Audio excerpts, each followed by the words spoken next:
we are here for a very big show today on house hacking, how you can live for free and build your net worth on the way and also get passive investments. Beau, would you like to introduce our great speaker today? He's been with us here once before, twice or three times, actually, many times. He's joined us. Mario, our dear friend in Martinez, California. Really, it's like Beau was talking about. One of the most easiest ways that to house hack is some kind of garage unit or basement unit or some secondary source that you can turn into income. So imagine, let's just say that you own a property and your mortgage is $2,000 a month. All right, so if you add somewhere a second unit, you potentially live there for free or close to free. So that's what house hacking is ultimately. Welcome to the Investor Financing Podcast, where we interview real estate investors and lenders so you can learn all the secrets to getting your projects funded and scale your portfolio. And now, your host, Beau Eckstein. Thanks again for liking the show. Please give comments, share, and we are here for a very big show today on house hacking, how you can live for free and build your net worth on the way and also get passive investments. Beau, would you like to introduce our great speaker today? Yes. It's he's been with us here once before, twice or three times, actually, many times. He's joined us. Mario, our dear friend in Martinez, California. Yeah. He is a best-selling author, an appraiser, a contractor, a house flipper, motivational guru. I mean, he's pretty much he's well-rounded, both in business and in life and personal development, which makes Mario special. Yeah. And I met Mario through actually Eric Lawson years and years ago. Yep. And we're going to talk today about house hacking, which is a great topic because a lot of people getting started in investing or even experienced investors should really kind of look at this strategy because the Bay Area is expensive. There's a lot of coastal markets that are expensive. There's not anywhere to build anymore. So if you're smart and savvy and you can convert garages or you can convert sheds or add ADU units, and that's what the topic of today is going to be about. And it's kind of a timely topic because I'm actually helping a few clients right now. They're buying properties and building, ADU units, which now with California's legislation, along with other states, it's just really the way to go if you can figure out how to find these parcels that you can optimize and create additional rent revenue. Because I think the problem is that a lot of people are looking at us, like myself. I was looking at a state when I was living in California. Okay, I'm going to go buy in the Midwest, but I just had to change the mindset. And the mindset is that you can create huge rental income, right, from these properties, and you just got to think strategically. So that's going to be the focus of the conversation today, and I'm excited to welcome Mario. And Mario, why don't you kind of take it away and just talk about? I think it'd be good to go back when you first got into real estate and talk about how you were buying your fourplexes with owner occupied with FHA, how you then moved out a year later, kind of grew your portfolio with very little cash. And I think people listening will really appreciate that. Yeah, thanks for having me, guys. And thanks for calling me a guru. If I had water in my mouth, I would have spit it out. So house hacking, obviously, as both of you guys know, Beau, you used to live in the Bay Area. You're now in Vegas, but you knew living in the Bay Area, and especially through these last 10 years, you really have to house hack. I was just talking to somebody who was out of state, and I was talking about how much I house hack for myself and how much I help other people house hack. Our good friend David Green refers a lot of people to me, and I help them out that want to house hack. They hear him on the Bigger Pockets podcast. And they contact him about house hacking, and then he, sends them over to me, and I basically help build the house hack for him. We're doing a number of jobs right now for them, for David and his clients. And really, it's like Beau was talking about.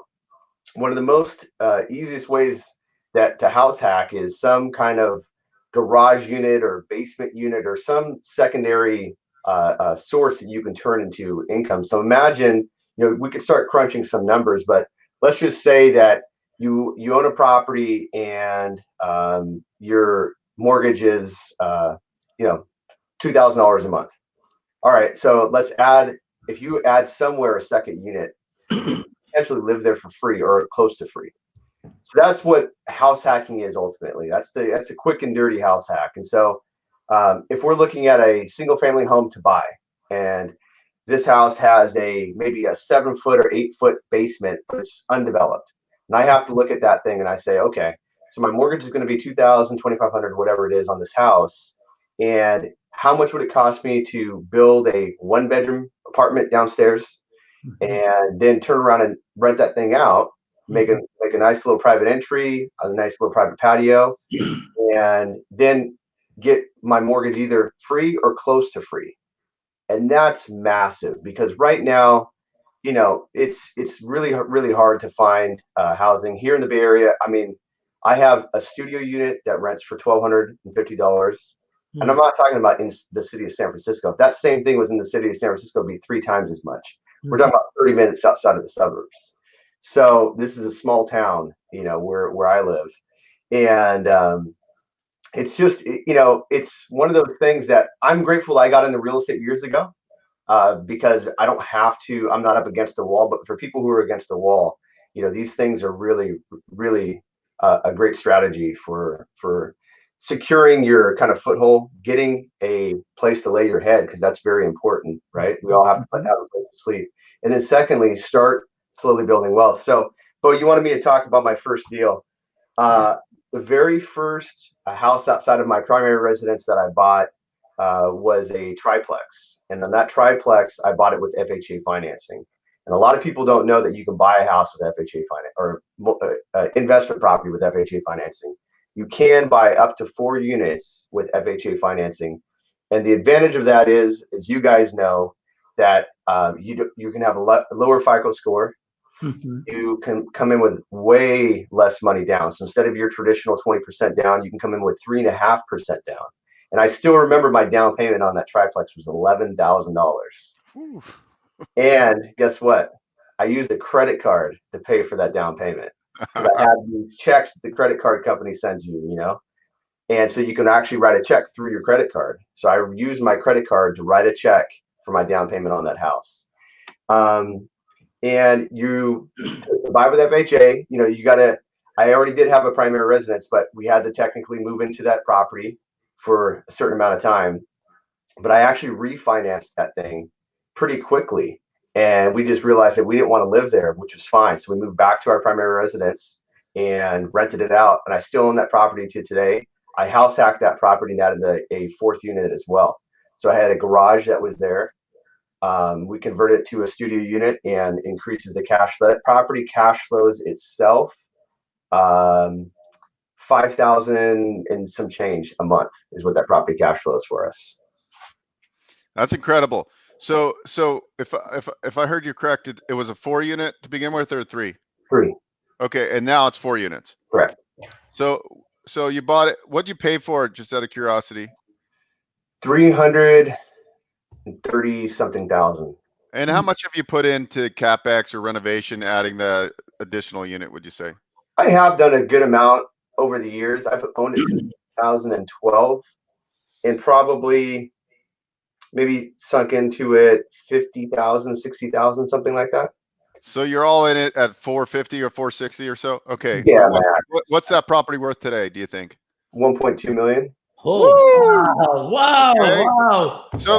So listen, $11,000 off of a credit card got him into this property, and now he's got $800,000 of equity, right? Yeah. So that is phenomenal. And it just shows you the power of real estate over a long term. So I think, like, changing focus, and as I'm seeing more and more of my clients from the financing side, it's about being creative and about carving out extra units within the property, whether it's putting a detached ADU unit, or if you're a flipper and you're starting to, maybe looking at burring properties, right? And then you're looking, okay, there's a single family property, but it's got a detached garage. So when I'm eyeing this property, maybe you can flip it and make 60 grand on a flip, but wouldn't you be way better off keeping that thing, not having the tax consequences? Yep. Remodeling the front of the house. Maybe it's a house in Concord or wherever, right? Remodel the house in Concord. You're getting 33,000 for the house. Now you take that detached garage and convert it to a 2-bedroom, 1-bath, and you're getting another 2,000 a month, right? So now you can make sense of buying something for $500,000 in the Bay Area that actually will cash flow in a big way. So I think this is kind of like the way to go from, going forward. It's just like the writing that's on the wall, because you can take it down with high leverage financing, right? And maybe it's maybe it's your first deal. Maybe you're going to live in the front unit and then convert the detached garage. And like Mario said, you're living basically for free, which if you don't have to pay $3,000 a month in expenses, you could save that money and roll it into future deals. So I think if you're just getting started or an experienced investor, this is something you should look for. I had a client who owned like 65 rentals throughout the Bay Area, and all he does now is do these type of projects. He's buying properties that he can either build an ADU or convert existing structure into ADU units, and he's just like getting huge cash flow. So we don't necessarily, like when we look at Vinny Chopras of the world, which there's not too many Vinny Chopras out there that have 4,500 doors, right? But the thing is that if you want to reach your cash flow goals, you might not need to buy 100 units, although if you want to get to there, you can. But Sure. you could really get your baseline of expenses covered with 2 or 3 properties, and that's achievable, right? It's not overwhelming, because I think a lot of us look at Vinny and go, "How are we ever going to become a Vinny?" And that's right. That's the question. And so, but everybody's got to start someplace. And what I like about the house hacking model is that you can do it strategically, and you can move into the property and obtain FHA financing, 3.5% down, right? And not only that, you also get the tax write-offs for your primary residence. You could write off your interest, right? Depending on it, how you're, if you're filing your taxes, but you get the interest deductions, you get the appreciation, and then you get your tenants that are paying down your mortgage. So it's kind of like a perfect storm that I think more and more people are really looking at. And this is like one of the hottest topics in real estate investing right now. For It sure. really is, Beau. And I do want to tell everybody listening and watching, even later on, hundreds of people watch our show. And thank you so much for being there. Please tell us where you are from. And also, if you have some questions on house hacking, remember, I used to own single family homes. I bought duplex. I bought the 14 units for $180,000. So the 4,500 units came later on, right? So you got to do that start. So make a decision today that you're going to really do the house hacking if you're not in real estate. But this is the best time. The interest rates are so low. If nobody takes, action right now, then we're going to miss the boat. So please enjoy. Yeah. No, go ahead, Mario, buddy. Yeah. 2 things. I was laughing when Beau was talking about the property, because he brought up Concord, and we owned a flip, and I'm thinking he's talking about the one that we had on Alameda, right? You have that in your so, because we were debating the entire time, but we had to move volume to pick up other properties and to pay off the property, because when we were flipping, we were having to do a lot of volume. But it was one that we were debating on keeping. It had a massive 2-car garage. Yeah. If that garages are a little difficult, I will admit, because you have to think about sewer. And so to get a sewer into a garage, you got to break up the concrete. And that's why typically like a house with a raised foundation is a little easier and adding on to it. But you can do garages. If you get a garage that had an old bathroom in it or something, as long as that plumbing is okay, that's key right there. Because getting that sewer in is one of the most difficult things. Getting water and gas and electrical, that's not that difficult. Sewer is very difficult to get. And Mario, yeah, I guess the question is, if you really look at it, if you take that garage, let's say it costs you 75 or 85 to do a 2-bedroom with bathroom and everything, and really do a good job with it, right? Right. Whatever that number is. But if you're getting $2,000 a month on a $75,000 investment, that's pretty good, right, Vinny? Yes. Oh my gosh. Totally, man. 100%. Yeah. Yeah. And with rents the way they are right now, Beau, we would have gotten $2,500 a month for that thing. Right. So you could pay back that $75,000 investment, and it would cover itself in 2.5 years, right? And then you would completely pay yourself back. So Yeah. and also right now with mortgage rates as low as they are, I mean, it's just like kind of a no-brainer to lock in long-term debt and then look for these kind of properties that you can house hack. You can add ADUs. I mean, this is a way where everybody should get their start. I mean, it's just get your baseline. Like, how can I replace my W-2 job? How can I replace my living expenses? Once your living expenses are replaced, then you could devote your attention to working on bigger projects. And I think that's the key, right? Like right now, I'm still in the grind. I don't have enough passive income where I'm like, okay, I can really focus on going and spending a lot of time in the multifamily, like finding that 200 unit building. Where so like if you have 10 or 20 or $30,000 a month coming in, you have more time to really scale yourself up a lot easier than somebody that's kind of working in the trenches, right? So get your baseline of expenses covered by doing some smart strategic house hacking. You're listening to the Investor Financing Podcast. We'll be right back after this break.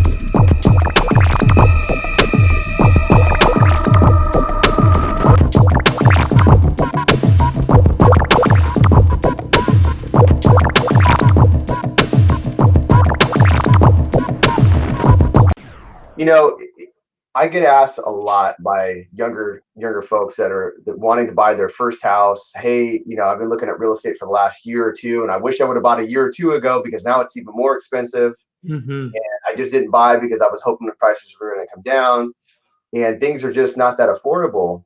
And so my number one tip to them is, if you can, look for a house that has a more than one car garage, a detached garage, a little bit of a basement area. Even if it's not much of a basement area, if you can dig out that basement and putting that sweat equity in, that's the big thing. Even if you can't necessarily house hack, you can, like with a secondary unit, you can house hack by sweat equity. You can house hack by flipping the property you're living in. Now, I'm not going to say that it's like easy, because it's not, because to live in a place that you're flipping, that's difficult to do. But I've seen plenty of people do it. I've done it myself multiple times, and you can get used to doing it. And we all have to remember, you got to start somewhere, you got to grind somewhere, and you really have to continue the grind. A lot of people think I'm going to get 1, 2, 3 houses and then like retire and go live on the beach. I mean, you could if you want, but I don't think it's really going to happen. I think what's really going to happen is to really enjoy what you're doing, so it doesn't feel like work so much anymore. I used to have a goal that I'm 38 now, and my goal was, when I was in my early 20s, I was going to retire by the time I was 40. I kept saying that to myself, I'm retire by the time I was 40. Now that I'm almost 40, I don't want to retire. And I realized that my language changed, and it wasn't that I wanted to retire. I thought I wanted to retire. But as I learned more, I realized I wanted to be 100%er. I wanted my passive income to be paying my bills. And especially now that I'm a father and a husband, and my wife is a homemaker, she homeschools the kids and all that, and I'm the source of income that provides for everybody. And if something happened to me, I want my kids and my wife to be okay. I don't want them to be frantic and become homeless and lose the house and lose properties and so on. And so it gives me a lot of comfort to know that I've built a certain amount of passive income, not enough to fly on jets and stuff like that, but that's okay. It doesn't, that's not what that was not my initial intent. But I continue to work, and so by the time I'm 40, I'm not going to retire. I'm going to work because I really, really enjoy it. It doesn't really feel like work anymore. See, that's the thing. What you just said, Mario, that's the freedom.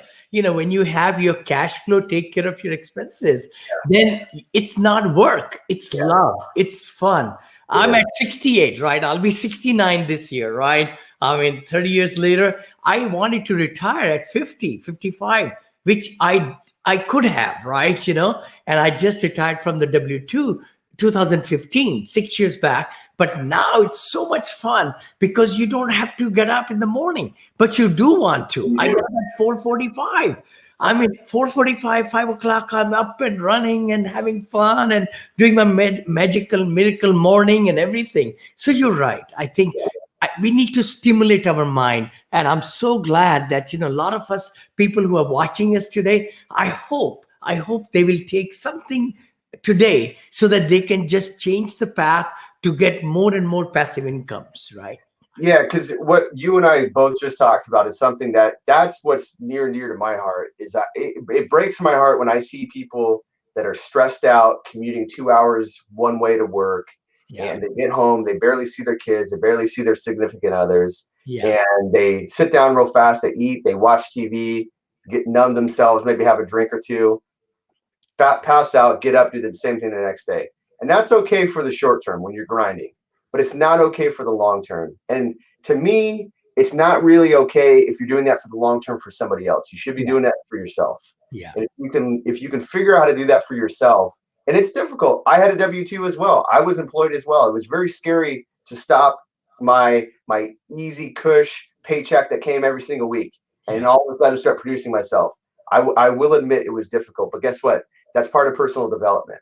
Yeah. And just as like you learn to enjoy your work, it's not that we don't have stress. It's not like, I mean, come on, Vinny's dealing with hundreds of millions of dollars, other people's money, all this sort of stuff. So there's a certain amount of stresses that come along with it. Yeah. I have stress, Beau has stress, but see, we can re-engage that stress and we can say, hey, that's just a little bit of pressure. And that pressure is helping us grow. And you learn to become happier and happier and happier and let these things that maybe used to stress you out, not stress you out. Yeah. And so I think it's a massive thing. Like the first step, house hack, get something, get your mortgage, close to paid for or whatever. And then the second key is don't go blow that money. Don't go buy the new car. Don't go buy the Louis Vuitton. Don't do that. Yeah. Start stacking that away and building the savings account and do it again and do it again. And if you do that 3 or 4 times, all of a sudden you're generating income. Now, this is the key right here. It's why I tell my kids, I want my kids to own a property. I want to help them buy at least one property that cash flows at minimum $500 a month. Because see, at 18 years old, 19 years old, 20 years old, the average American is going to have debt. They're going to have a car payment and they're going to have debt. They're not going to have a source of income that comes in the mailbox every single month without them doing anything while they're sleeping. They're going to have a payment that's expected of them every single month. So if you can get yourself to getting that one paycheck, $500 a month, it's just like clockwork, $500 a month. And then you can double that and you can triple it and you can quadruple it. Before you know it, that $500 a month turns into $10,000 a month. $10,000 a month is $120,000 a year. And that's not that far out of the realm achievable. It's actually very achievable. I've seen many, many people do it. And if you can do that, you can change your life and you can change your kids' lives and you can change your kids' lives. So true. So true. Guys, everybody watching us, just to let you know again, this is Vinny and Beau show. We come live to you every Friday at 9:30. Usually we try to keep it 30 minutes long, so it's short and simple. But then at the same time, what we also do is we brand this whole package into our show, which is this one right there. Oh, does it show there or no? Yeah, it showed. Yeah. Oh, it did show. Okay, sorry. The big one. So anyway, so it becomes a podcast also, which you can, watch and things like that, right? Vinny and Beau show. Well, it's just in the background. Any other things you can add to it, Mario and Beau? Yeah, I think we should dive in. Okay, kind of circle back is, Mario talked about finding basements that's got 8-foot ceilings. We talked about detached garages. What are some tips, or what would you say people should start looking for where there's opportunities to do, maybe even with a single family home, converting it into 2 units, what should we be looking for? Yeah, doing one of those right now, actually. Doing 3 units in a single family home. Yeah, so what you're looking for is, in this particular property, they had a partially converted 2-car garage that was attached. So what I mean by partially converted, they just put some paneling up, but they still had the floors, like the old concrete floors from the garage in there. They just put some paint on them. They probably used as an office or storage or something like that. But they built a separate 2-car garage on the property. So here you have, it's more than 400 square feet. 20 by 20 is your kind of typical 2-car garage. It's a little larger than that. So you have almost 400 square feet. So we're putting a bathroom, a bedroom, actually a 10 by 10 bedroom, a living room and a kitchen all in there. And they're going to get roughly $2,000 a month for that thing, possibly more. It's going to be brand new. All of it's going to be brand new. So there you go, right there, quick and easy. That addition to the in there with material and all that, probably going to run them about $50,000. So it's not too steep. And so that 50. So let's do the math. $2,000 you're bringing in every month. So in a few years, that thing is paid for, and then that will start being pure cash flow right there for you. And that construction will last 50, 75, 100 years. You got to do a little bit of upkeep here and there, but overall, as far as it's new, as far as like CapEx goes, you're not going to have much maintenance on that thing for at least 5 years before you even put a dollar into it. Vinny's gonna build an ADU unit in his house in Danville and rent it out. You got a few garages we can do for you, Vinny. Yeah, we got how many? 5 garages or whatever. I know. I didn't realize the tandem one was for the limousine. It goes all the way to the back. Yeah. Limousine now too, huh? The other thing I wanted to share, just a small anecdote. We've been trying to look for the gardening lights, right? The transformers. For 3 electricians have come here. They can't find the transformers. We found out a couple of days back, they put gardening lights on 110 voltage. Oh. They put all the wiring for 110. So it's no transformer, it's a switch. Oh man, that's crazy. That can be dangerous if it's not done correctly. That's all. I'm going to get it all fixed and everything. Wow. Yeah. No, it's so good to have you, Mario. And the key thing is, guys, everybody listening to us, I hope you will come back. The thing is, it's the cheapest money out there. I just got $22 million loan at what percentage?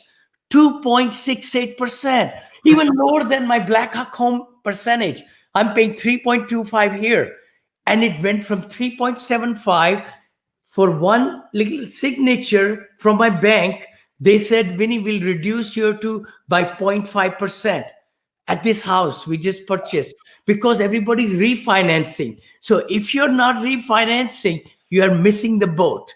You're really missing the boat. Please do that. Take the dead money out. That's the other thing I want to talk about. Velocity of money is very, very important. See, because if you have some money still stashed away in the equity, pull it out and do that renovation like Mario talked about, house hacking or garage or like that, and bring that income.